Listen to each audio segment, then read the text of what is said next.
Shalom and good morning to all my friend from Devotion from Nation. Selamat pagi, hari yang luar biasa yang Tuhan berikan buat kita. Hari ini buat semua teman, sahabat, rekan sekerja dalam ladang Tuhan hari-hari ini. COVID masih tetap menjadi sebuah trending topik di seluruh dunia.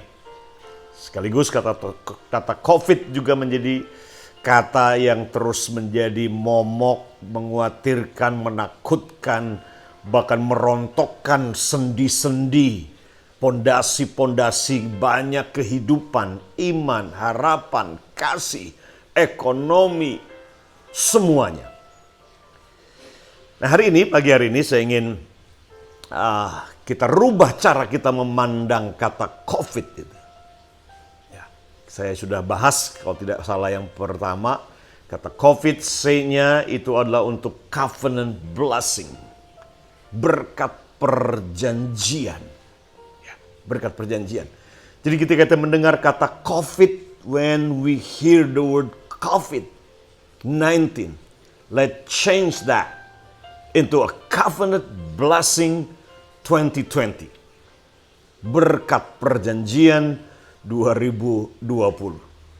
Supaya kata COVID tidak lagi menjadi kata yang menakutkan. Jadi ketika mendengar kata COVID, ingat C-nya, the C stand for covenant blessing. Nah, saya ingin lanjutkan kata O-nya. The word O, the letter O in COVID, speak for organic living. Ya, gaya hidup organic. Now we know Christianity is not a religion. Christianity is not organization. Christianity is not just whole bunch of ritual, do's and don't, but Christianity is a way of life. Kita tahu kekristenan bukanlah sebuah organisasi, bukanlah agama dengan segudang ritual dan aturan, jangan begini, jangan begitu, harus begini, harus begitu. Tapi kekristenan yang sebenarnya adalah sebuah pola hidup, sebuah cara hidupnya Tuhan. God lifestyle, God way of living. This is what Christianity is all about. Nah, organic living, kehidupan yang organik. Ini yang Tuhan ingin supaya kita hidupi hari-hari ini.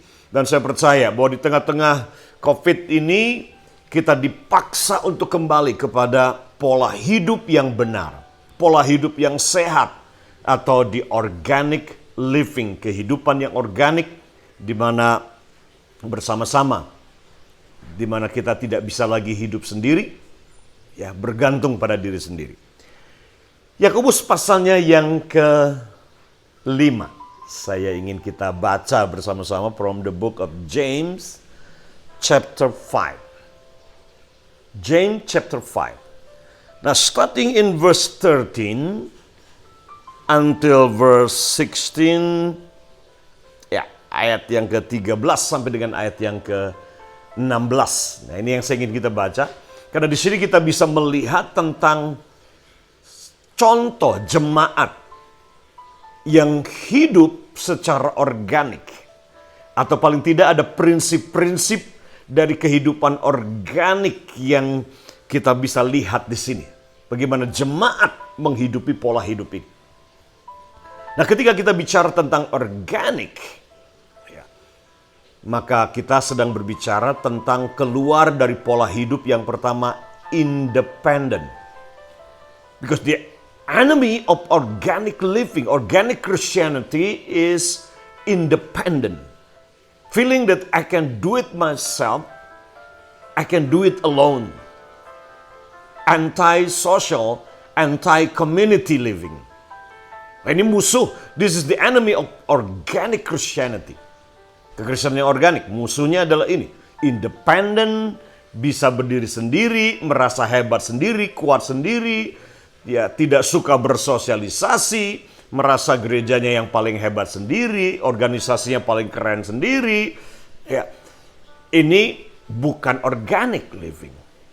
Bukan organik, kekristenan yang organik. Nah, organik juga bukan dependent. Yang pertama tadi independent, berdiri sendiri. Yang kedua adalah dependent. Dependent artinya satu arah.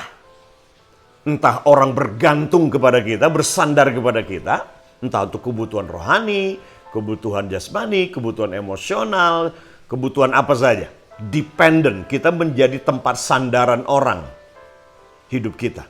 Ini bukan organik. Atau sebaliknya, kita yang bersandar kepada orang lain. Kita bergantung kepada orang lain. We depend on other people. Kita bergantung, bersandar kepada orang lain. Mau makan bergantung sama orang, mau pelayanan bergantung sama orang, mau tidur bergantung sama orang. Semuanya kita nggak bisa bergerak tanpa orang itu mengatur atau menyiapkannya untuk kita. Ini dependent. Kita dependent, bergantung satu arah. Ini juga bukan organik. Ini bukan kekristenan yang organik. But organic Christianity is not independent or dependent, but interdependent.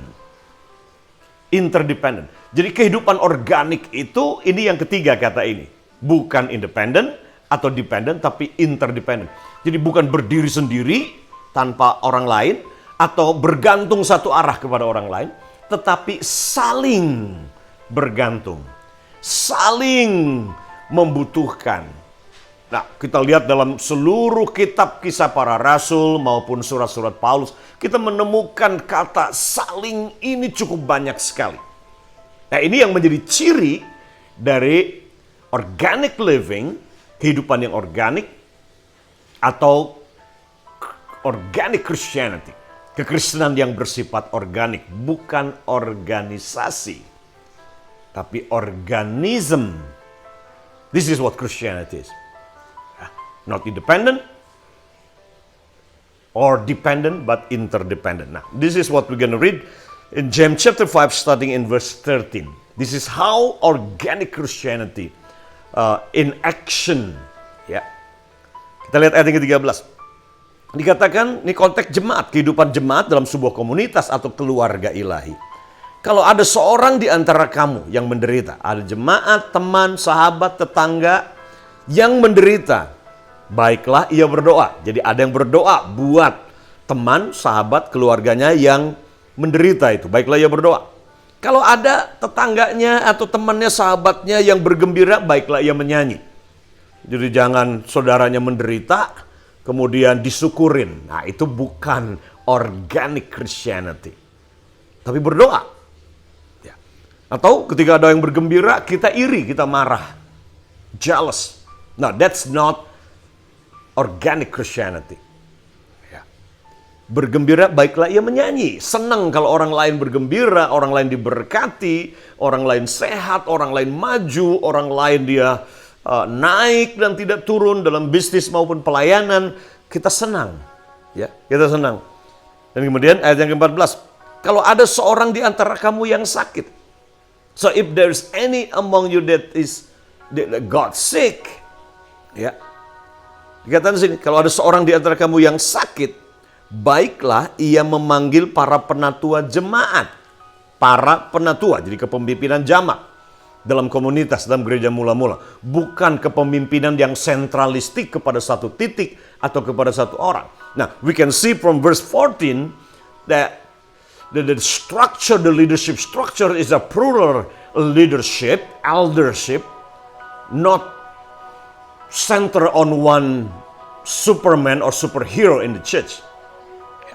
Dan kalau ada seorang dari kamu yang sakit, baiklah ia memanggil para penatua jemaat. Supaya apa? Mereka mendoakan dia serta mengolesnya dengan minyak dalam nama Tuhan. Jadi kalau ada jemaat, keluarga, komunitas kita yang sakit, dikatakan di sini apa yang dilakukan? Ini cara hidupnya organik. Kita datang kepada penatua di gereja. Ya, kita minta bantuan, minta pertolongan. Ya. Dan mungkin berikutnya penatuannya yang sakit, dia minta juga penatua yang lain untuk berdoa buat dia. Nah, this is what organic living and organic Christianity, interdependent. We need one another. We need to pray for one another. We need to support one another. We need to heal one another. Ya. Terus dikatakan gini, supaya mereka mendoakan dia serta mengolesnya dengan minyak dalam nama Tuhan. Ayat yang ke-15-nya. Dan doa yang lahir dari iman. In verse 15, pray that born out of faith. Doa yang lahir dari iman akan menyelamatkan orang sakit itu. Akan menyelamatkan orang sakit itu. Dan Tuhan akan membangunkan dia. Dan jika ia telah berbuat dosa, maka dosanya itu akan diampuni. You see in verse 15, we see the prayer of faith will heal the sick and raise him up.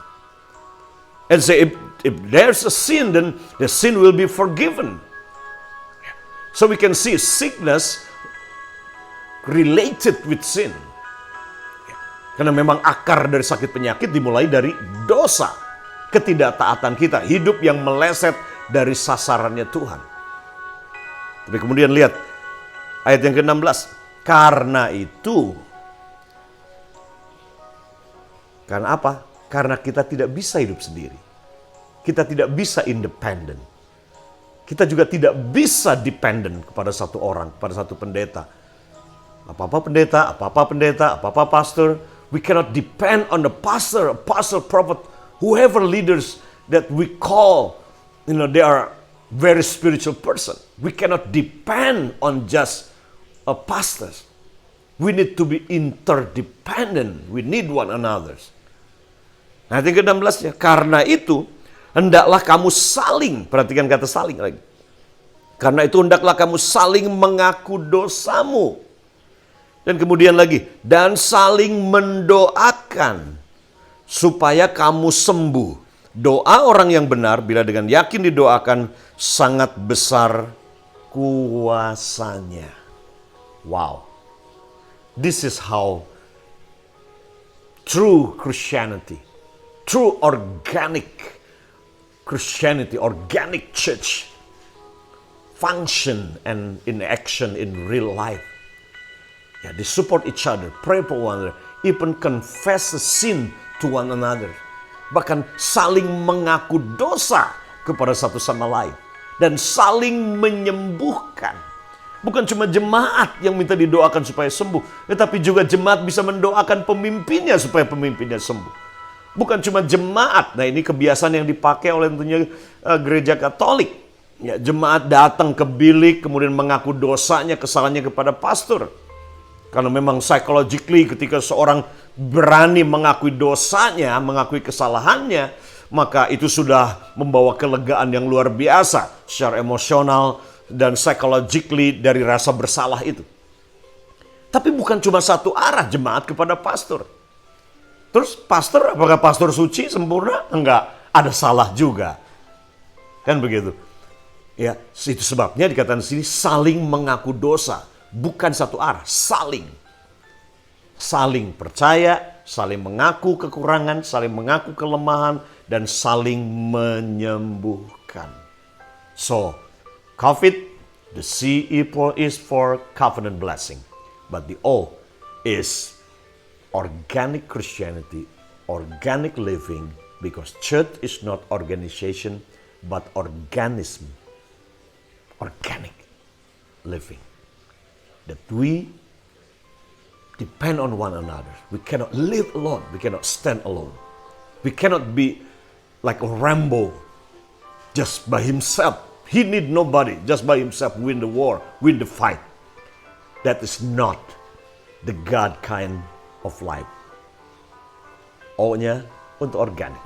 Kita harus datang dengan rendah hati mengakui kesalahan kita satu sama lain. This is kunci kehidupan yang sehat dan sembuh. Buat keluarga, pelayanan, ekonomi, apapun yang kita alami. Tuhan Yesus memberkati saudara. God bless you.